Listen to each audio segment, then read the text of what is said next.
السلام علیکم ورحمۃ اللہ وبرکاتہ۔ الحمد للہ نحمده ونستعینه ونستغفره ونؤمن به ونتوکل علیہ ونعوذ باللہ من شرور انفسنا ومن سیئات اعمالنا، من يهده الله فلا مضل له ومن يضلله فلا هادي له، ونشهد أن لا إله إلا الله وحده لا شريك له، ونشهد أن سيدنا ومولانا محمدا عبده ورسوله، فصلى الله عليه وسلم تسليما كثيرا كثيرا. أما بعد، فأعوذ بالله من الشيطان الرجيم، بسم الله الرحمن الرحيم. ألم تر كيف فعل ربك بأصحاب الفيل ألم يجعل كيدهم في تضليل وأرسل عليهم طيرا أبابيل ترميهم بحجارة من سجيل فجعلهم كعصف مأكول. صدق الله العظيم. رب اشرح لي صدري ويسر لي أمري واحلل عقدة من لساني يفقهوا قولي. اللهم ألهمنا رشدنا واعذنا من شرور أنفسنا، آمین یا رب العالمین. حضرات، ان اجتماعات جمعہ میں ہر مہینے کا آخری جمعہ اور اس سے اگلے مہینے کا پہلا جمعہ، یہ تو ایک مستقل معاملہ ہے کہ وہ آپ حضرات سے ملاقات نہیں ہو پاتی، اس لیے کہ بہرحال یہ جمعے مجھے 2 اور جگہوں پر پڑھانے ہوتے ہیں، لہٰذا یہ 2 جمعوں کا کنزیکٹیو ایک فصل آ جاتا ہے. پچھلی مرتبہ ہم نے سورہ ہمزہ کی تکمیل کی تھی الحمدللہ، لہٰذا کوئی وقت جو ہے اس اعادے میں اب صرف نہیں ہوگا، بلکہ آج ہمیں اللہ کا نام لے کر سورہ فیل کا جو ہے مطالعہ کرنا ہے. یہ سورہ مبارکہ مختصر ترین صورتوں میں سے ایک صورت بھی کہہ سکتے ہیں. کل 5 آیات ہیں، اور سورہ فیل اور سورہ قریش یہ دونوں ایک جوڑے کی شکل میں ہیں. قرآن حکیم میں بہت سی صورتیں وہ ہیں کہ جو واقعتاً جن کا جوڑا ہونا بہت واضح ہے. بالکل آغاز سے لیں گے تو سورہ بقرہ، سورہ آل عمران، خوبصورت جوڑا جسے نبی اکرم صلی اللہ علیہ وسلم نے تعبیر فرمایا کہ جو لوگ بھی ان صورتوں کی تلاوت کرتے ہیں، غور و فکر کرتے ہیں، مراقبہ کرتے ہیں، تو اللہ تعالیٰ ان صورتوں کو 2 بدلیوں کی شکل میں قیامت کے دن جبکہ کوئی سایہ نہیں ہوگا ان لوگوں کے سروں پر سایہ فگن فرما دے گا. سورہ بقرہ، سورہ آل عمران، شریعت کے جو تفصیلی احکامات اس میں وارد ہوئے. پھر قرآن حکیم کے بالکل آخر میں چلے جائیں تو بہت خوبصورت جوڑا، سورہ فلق، سورہ ناس. قل اعوذ برب الفلق، قل اعوذ برب الناس، معوذتین، یہ اصطلاح جو ہے یہ ان دونوں صورتوں کے لیے استعمال ہوتی ہے.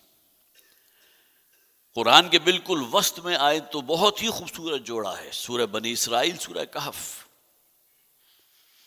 سورہ بنی اسرائیل کا آغاز اللہ کی تسبیح سے ہوا، سورہ کہف کا آغاز اللہ کی حمد سے ہوا. سبحان الذی اسریٰ بعبدہ لیلا من المسجد الحرام الی المسجد الاقصی، سورہ بنی اسرائیل کی ابتدا، اور سورہ کہف الحمد للہ الذی انزل علی عبدہ الکتاب ولم یجعل لہ عوجا. اس کے علاوہ بہت سی اور صورتیں ہیں جن کا جوڑا ہونا بہت نمایاں ہے. سورہ مزمل ہے، سورہ مدثر ہے، یا ایھا المزمل، یا ایھا المدثر. اسی طرح یہ صورتیں جو ہیں دونوں، سورہ فیل اور سورہ قریش، یہ بھی بہت خوبصورت جوڑا ہے. پھر اس صورت کا نام ہے الفیل،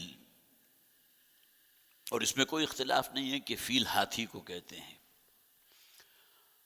اور یہ بات بھی ذہن میں رکھیے کہ اہل عرب نے کبھی ہاتھی دیکھا نہیں تھا، لہذا ان کے لیے بالکل اجنبی شے تھی. لیکن بہرحال تذکرہ انہوں نے سنا تھا، اس کی کچھ ساخت جو ہے اس کا بھی کسی نہ کسی درجے میں وہ اپریشیٹ کرتے ہوں گے. لیکن یہ کہ واقعتاً اس کو دیکھنا کہ کس قدر طویل القامت بھی ہے اور کس قدر عظیم الجثہ یہ حیوان ہے، یہ الگ بات ہے کہ حبشہ کے علاقے میں یہ بکثرت ہوتا تھا، اور خاص طور پر جو حملہ کیا تھا ابرہہ نے، تو شاہ حبش نے ہاتھی بھیجے تھے اس کی معاونت کے لیے۔ اس میں گویا کہ ایک پہلو یہ بھی تھا کہ لوگوں کو خوفزدہ کر لے، بالکل وہی معاملہ ہوگا جیسے کہ آج اگر ہمارے سامنے اچانک کوئی ڈائناسور آ جائے تو اہل عرب کے لیے کسی ہاتھی کا وجود جو ہے اس سے کم نہیں تھا۔ قرآن حکیم میں 6 صورتیں ایسی ہیں کہ جن کا آغاز، جسے آپ کہیے کہ اللہ کی تخلیقات میں سے جنہیں حیوان کہتے ہیں، چرند پرند کہتے ہیں، ان سے ہوا۔ سب سے پہلے سورہ بقرہ، اس کے بعد آگے چلیں گے تو سورہ نحل ہے، نحل کے معنی شہد کی مکھی۔ پھر آگے چلیں گے تو سورہ عنکبوت ہے، عنکبوت کسے کہتے ہیں؟ مکڑی کو۔ اس سے آگے چلیں گے تو سورہ نمل ہے، نمل چیونٹی کو کہتے ہیں۔ پھر یہ سورہ فیل ہے، جیسا کہ میں نے عرض کیا کہ جس کا ترجمہ ہاتھی ہے۔ پھر یہ کہ اس سورہ کا زمانہ نزول جو ہے مکی دور کا بالکل ابتدائی حصہ ہے، اس لیے کہ اس وقت تک، جیسا کہ ابھی میں اس کی تفصیل بیان کروں گا آپ کے سامنے، جو بھی مکہ کے اور عرب کے رہنے والے تھے ان کے حافظے میں پوری طرح یہ بات موجود تھی کہ یہ ایک بہت بڑا واقعہ ہوا تھا اس سرزمین عرب پر، اور اس میں واقعتاً اللہ تعالیٰ نے جس طرح اپنے گھر کی حفاظت فرمائی تھی، ظاہر ہے کہ ان لوگوں کے مشاہدے میں بھی تھا، اور پھر یہ کہ اس کی یاد موجود تھی، اور نبی اکرم صلی اللہ علیہ وسلم کے اپنے دور تک، اس لیے کہ عام الفیل اصل میں سن 571 عیسوی ہے۔ عام الفیل وہ سال کے جس میں یہ ہاتھی والوں کا حملہ ہوا، اور یہ بات بھی تقریباً متفق ہے، اگرچہ اس میں معمولی اختلاف ہے، کہ نبی اکرم صلی اللہ علیہ وسلم کی ولادت باسعادت سے تقریباً 50 دن پہلے کا یہ واقعہ ہے، اور حضور کی ولادت جو ہے ماہ ربیع الاول میں ہوئی، اس کے بارے میں تو کوئی اختلاف نہیں، 9 ہو سکتی ہے، 12 ہو سکتی ہے، وہ الگ بحث ہے، لیکن یہ کہ اس سے تقریباً 50 دن پہلے، تو کہہ سکتے ہیں کہ محرم جو ہے اس وقت تک ہجری کا، سن ہجری کا تو کوئی وجود نہیں تھا، صرف چل رہا تھا تو وہ سن عیسوی چل رہا تھا۔ 571 عیسوی کی محرم کا کوئی آخری عشرہ تھا کہ جس میں یہ پورا واقعہ جو ہے وہ سرزمین عرب کے اندر رونما ہوا ہے۔ پھر ایک بات یہ بھی تفاسیر میں بیان کی گئی کہ معجزہ جسے کہتے ہیں، بہت سے لوگوں نے اسے معجزہ قرار دیا۔ یقیناً اگر آپ اس کو پورے حالات آپ کے سامنے ہوں گے تو اس سے بڑا معجزہ کیا ہوگا کہ اللہ تعالیٰ نے معجزاتی طور پر مدد کی ہے اور اپنے بیت اللہ کو، اپنے گھر کو بچایا ہے۔ لیکن معجزہ عام طور پر اس کی جو ڈیفینیشن ہے اس میں یہ بات بنیادی طور پر ہوتی ہے کہ کسی نبی یا رسول کو دیا جاتا ہے، جیسا کہ نبی اکرم صلی اللہ علیہ وسلم کا اصل معجزہ یہ قرآن حکیم ہے جو آپ نے بطور چیلنج پیش کیا، اور بھی بہت سے جسے آپ معجزات کہہ سکتے ہیں یا کرامات کہہ سکتے ہیں، ان کا ہوا ہے معاملہ حضور صلی اللہ علیہ وسلم کی سیرت میں، جن کا واقعات ملتے ہیں۔ حضرت عیسیٰ علیہ السلام کو بھی معجزات دیے گئے، تو گویا کہ معجزہ وہ شے ہے کہ جو کسی نبی یا رسول کو دیا جاتا ہے اس کی زندگی میں، اور اس کا تعلق اس کی زندگی کے حد تک ہے۔ وہ عصا جو ہے عصائے موسیٰ، حضرت موسیٰ علیہ السلام کی زندگی کی حد تک تھا۔ اسی طرح حضرت عیسیٰ علیہ السلام کو جو معجزات دیے گئے ان کا تعلق بھی حضرت عیسیٰ علیہ السلام کی زندگی تک تھا، لیکن نبی اکرم صلی اللہ علیہ وسلم کو جو معجزہ دیا گیا قرآن حکیم، وہ تو تا قیام قیامت گویا کہ وہ معجزہ ہے، جیسے کہ قرآن حکیم میں کہا گیا بطور چیلنج فَإِن لَمْ تَفْعَلُوا وَلَن تَفْعَلُوا فَاتَّقُوا النَّارَ الَّتِي وَقُودُهَا النَّاسُ وَالْحِجَارَةُ۔ پہلے چیلنج کیا گیا کہ اس قرآن جیسا کوئی قرآن پیش کرو، اگر نہیں کر سکتے تو 10 صورتیں لے آؤ، اگر یہ بھی نہیں کر سکتے تو فَأْتُوا بِسُورَةٍ مِّن مِّثْلِهِ، قرآن کی کوئی ایک صورت کے مثل کوئی صورت لے آؤ، اور آگے فرمایا وَإِن لَمْ تَفْعَلُوا وَلَن تَفْعَلُوا، اگر یہ تم نہیں کر سکو گے اور ہرگز نہیں کر سکو گے تو یہ معجزہ ہے جو قرآن اپنے آپ کو پیش کرتا ہے۔ تو یہ جو واقعہ ہوا تھا اس کو ہمارے مفسرین نے، بعض نے اس کو بیان کیا ہے، یہ اصل میں ارہاس ہے، الف را ہا اور صاد، ہا کے بعد الف بھی ہے، ارہاس۔ اور اللہ تعالیٰ کی یہ بھی سنت رہی ہے کہ انبیاء اور رسول کی ولادت یا اس دنیا میں بھیجنے سے پہلے بعض ایسی چیزیں ظہور پذیر ہوتی ہیں، جیسا کہ نبی اکرم صلی اللہ علیہ وسلم کی ولادت کے موقع پر گویا کہ یہ دیکھا گیا یا بیان کیا گیا کہ کیسر و کسریٰ کے جو محلات تھے ان کے جو کنگرے تھے وہ گر پڑے۔ اسی طرح حضور کی ولادت سے تقریباً 50 دن پہلے جو ہے یہ معاملہ جو ہوا، تو یہ ارہاس کی نوعیت کی ایک شے ہے کہ اللہ تعالیٰ نے اپنے نبی اور رسول محمد صلی اللہ علیہ وسلم کی ولادت اور آپ کو جو مبعوث فرمانا تھا اس سے پہلے کی ایک بہت بڑی علامت. تو ایک وہ شے کہ جو ہماری تفاسیر میں موجود ہے، تو میں نے چاہا کہ آپ کے سامنے رکھ دوں. جیسا کہ میں نے عرض کیا کہ 571 میں واقعہ پیش آیا اور نبی اکرم صلی اللہ علیہ وسلم کا سن ولادت بھی یہ ہے، اور 611 میں حضور پر وحی کا آغاز ہوا. اور یہ سمپل سی جسے آپ کہیے کہ کیلکولیشن کی بات ہے کہ جب حضور کی عمر مبارک 40 برس کی ہوئی ہے تو اس کے بعد یہ صورت نازل ہوئی ہے جس میں ذکر کیا گیا وہ ہاتھی والوں کے ساتھ جو معاملہ کیا تھا اللہ تعالیٰ نے. جیسے کہ ابھی ترجمہ میں رکھوں گا تو سامنے آ جائے گی بات. تو گویا کہ 40 سال کا فصل ہے نبی اکرم صلی اللہ علیہ وسلم کی بعثت جو ہوئی ہے، اور جس میں آپ کو مبعوث فرمایا گیا یا ایھا المزمل قم اللیل الا قلیلا، اب کھڑے ہو جائیے. آغاز وحی ہو چکا ہے اور اس کے بعد یہ سورہ مبارکہ نازل ہو رہی ہے. ایک صاحب نے اس کا بھی ذکر کیا کہ جو بالکل آغاز میں آیا الم تر کیف فعل ربک باصحاب الفیل، کیا اے نبی صلی اللہ علیہ وسلم، واحد کا صیغہ ہے نا، کیا آپ نے دیکھا نہیں کہ کیا کیا تھا آپ کے رب نے ہاتھی والوں کے ساتھ؟ تو انہوں نے ایک دلیل یہ بھی نکال لی، تو گویا کہ معلوم ہوا کہ اللہ کے رسول صلی اللہ علیہ وسلم تو ولادت سے پہلے بھی دیکھتے تھے، معاذ اللہ. گویا کہ جب محبت اور عقیدت جو ہے وہ غلو میں آخری حد تک پہنچ جاتی ہے تو یہاں تک بھی بات پہنچ سکتی ہے کہ یہ جو کہا گیا الم تر کیف فعل، تو اس کے معنی کیا ہوئے؟ حضور کی تو ابھی ولادت نہیں ہوئی، لیکن ابھی جنین کی حالت میں ہیں، ابھی ولادت نہیں ہوئی، تب بھی حضور کو مشاہدہ کرا دیا گیا. حالانکہ قرآن حکیم کا اسلوب ہے کہ علم ترا کے الفاظ قرآن میں بہت سے مقامات پر آئے ہیں، اور وہاں ہرگز یہ مراد نہیں ہوتی کہ آپ نے دیکھا، توجہ دلانا مقصود ہوتا ہے. کیا خیال ہے آپ کا؟ آپ نے یہ بات سنی، آپ تک یہ بات پہنچی، لیکن اس کو خالصتا لغوی مفہوم میں لے لینا علم تر کیف فعل ربک باصحاب الفیل، تو گویا کہ نبی اکرم صلی اللہ علیہ وسلم نے اپنی ولادت سے پہلے ہی یہ واقعہ اپنی آنکھوں سے دیکھ لیا تھا، معاذ اللہ. جیسا کہ میں نے عرض کیا، یہ محبت اور عقیدت میں اگر غلو آخری حد کو بھی کہیں کراس کر جائے تو اس کا نتیجہ یہ نکلتا ہے. اب آئیے کہ تھوڑا سا ذرا پس منظر بیان کر دوں اس کا، اگرچہ وقت ہمارے پاس بہت کم ہوتا ہے. یمن جو ہے یہ جزیرہ نما عرب کے تقریباً جنوب میں واقع ہے، اور یہ اصل میں رومیوں کے زیر تسلط تھا. سن 525 جو ہے عیسوی، وہ ہے کہ نبی اکرم صلی اللہ علیہ وسلم کی ولادت سے تقریباً 50 برس پہلے یہاں رومیوں کا قبضہ ہوا. لیکن اس سے پہلے یہاں ایک یہودی شخص تھا کہ جو یہاں کا فرما روا تھا، جس کا نام ذو نواس ہے. تمام تفاسیر میں اس کی تفصیل موجود ہے، آپ حضرات جا کر پڑھ سکتے ہیں. اور واقعہ یہ ہے کہ اس کے اعتراف میں مجھے قطعاً کوئی جو ہے وہ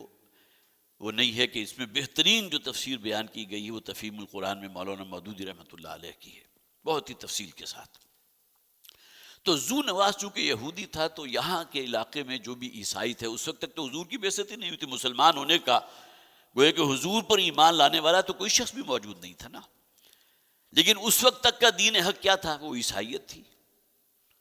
اس میں بدترین گمراہی اپنی جگہ موجود ہے کہ حضرت عیسیٰ علیہ السلام کو اللہ کا بیٹا قرار دے دیا، لیکن اس میں موحدین بھی تھے. ایسا نہیں تھا کہ یہ عقیدہ تمام عیسائیوں کا ہو. تو یہ یہودی جو یہاں کا فرما روا تھا ذو نواس، اس نے عیسائیوں کے اوپر ظلم اور جبر کی انتہا کر دی تھی. قرآن حکیم کے آخری پارے میں سورہ بروج موجود ہے، جہاں اصحاب الاخدود کا ذکر ہے، خندقوں والے. اور وہ اصل میں اسی شخص کا معاملہ تھا ذو نواس کا،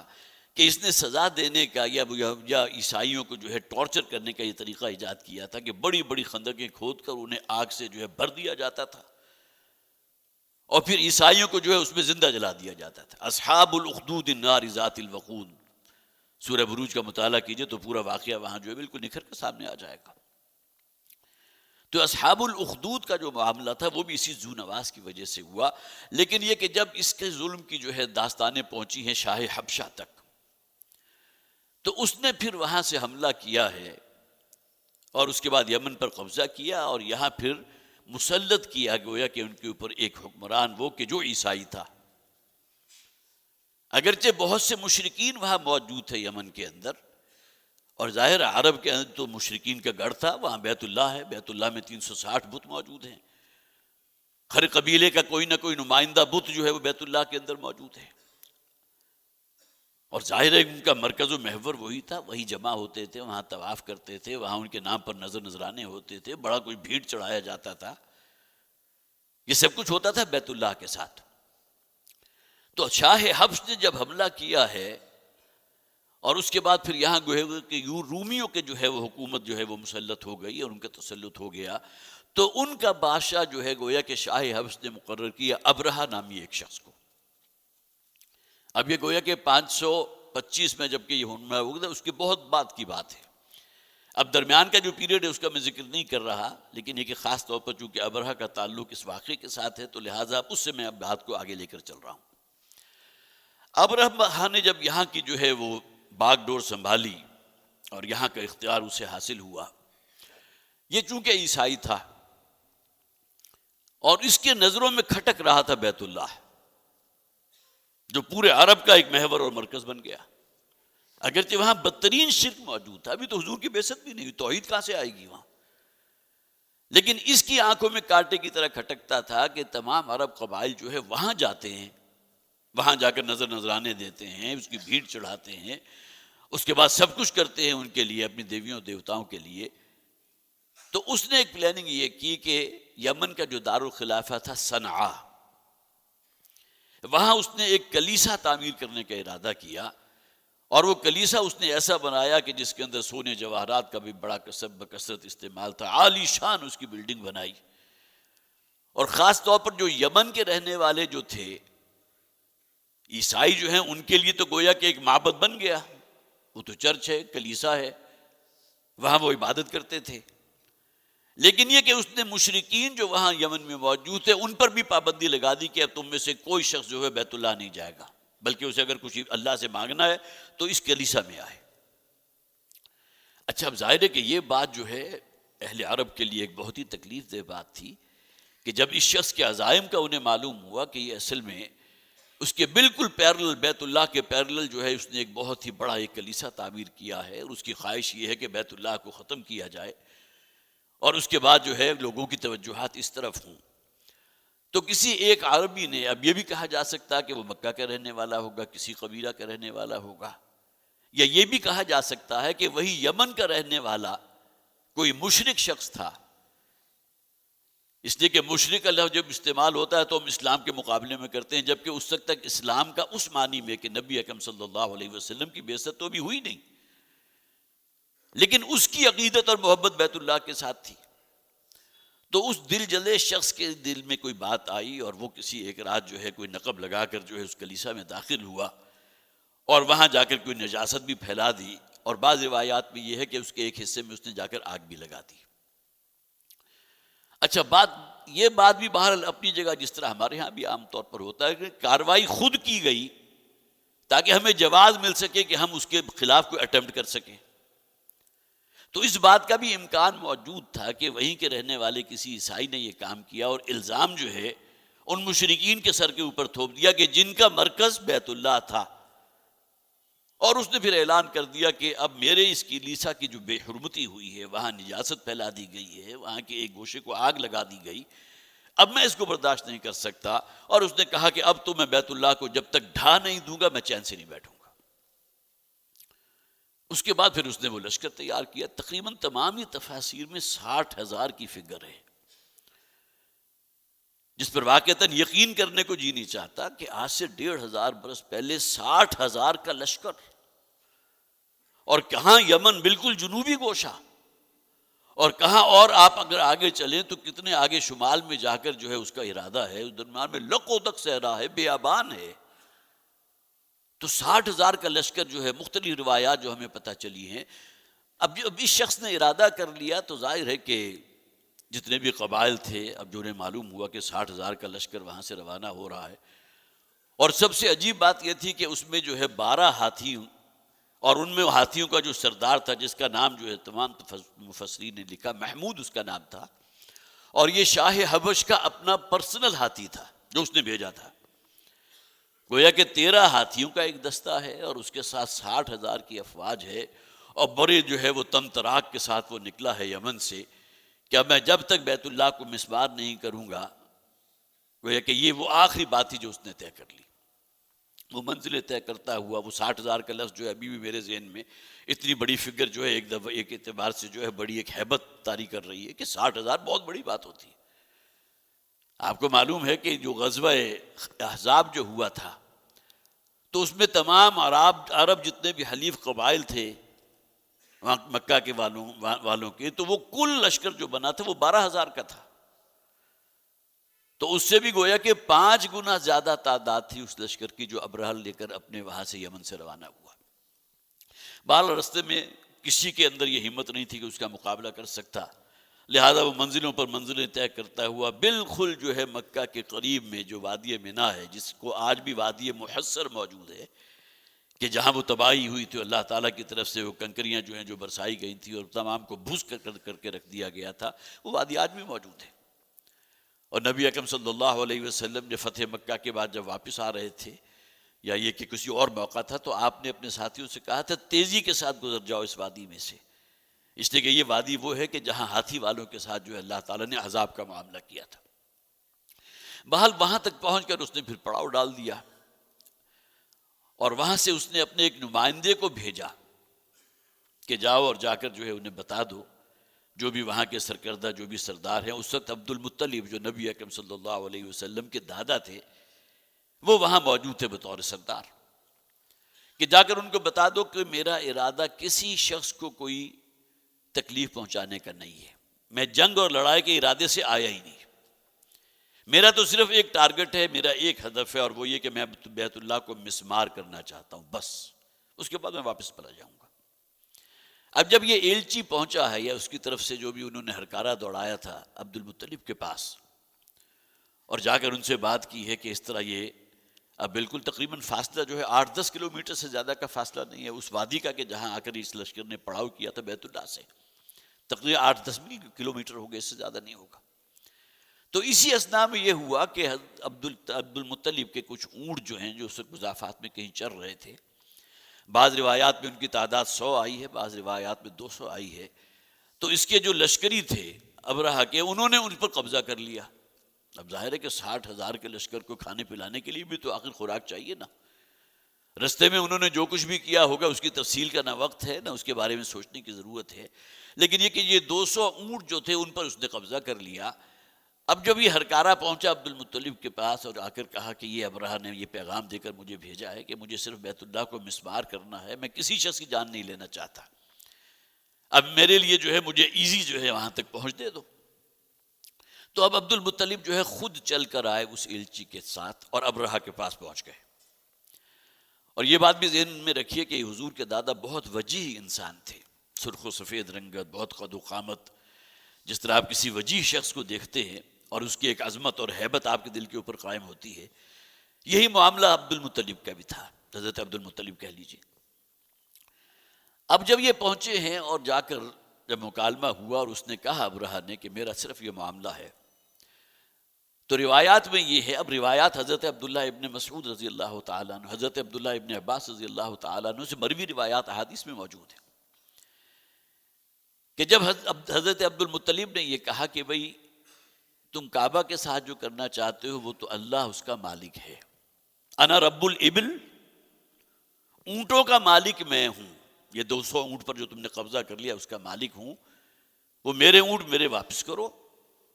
یہ گھر جس کو تم نے مسمار کرنے کا ارادہ کیا ہے رب البیت اللہ ہے، اس لیے کہ ہمارے اندر تو طاقت نہیں ہے، اس وقت مکہ میں رہنے والے کل افراد کی تعداد 2-3 ہزار سے زیادہ نہیں ہوگی، اور 60,000 کا لشکر وہاں موجود ہو کے مقابلہ ہو سکتا ہے۔ لہٰذا حضرت عبد المطلب نے صرف یہ کہا،